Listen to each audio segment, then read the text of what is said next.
Hi guys, in this video I'm going to show you how to see mutual friends on Snapchat. To get started, you want to go ahead and log into your Snapchat account. So what you want to do is to click on the sign here, the one next to the magnifying glass. Alright, so once you're here, you want to scroll down until you can see friends. Okay, you want to click on add friends.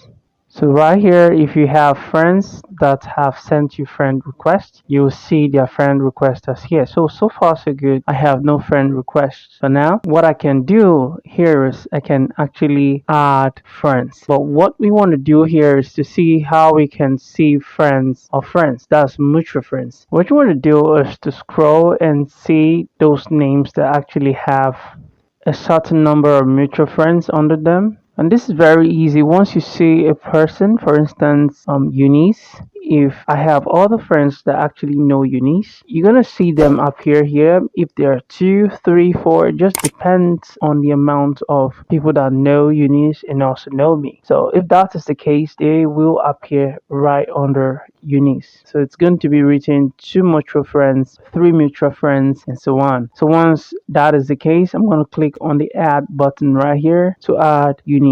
And from that, I'll be able to see friends that are friends of Eunice. It's as simple as that. Okay, the other way to do it is to click on the search bar here and type, let's say, Eunice or any other person that you may want to add. For instance, I'm typing Eunice. So once Eunice comes up, if Eunice has 2, 3, or 4 mutual friends, that is friends of hers that also know me, then I'm going to click on the add button here to add Eunice. That way I'll be able to see friends of Eunice. Guys, this is how to see mutual friends on Snapchat. Thanks for watching, and I'll see you in the next video.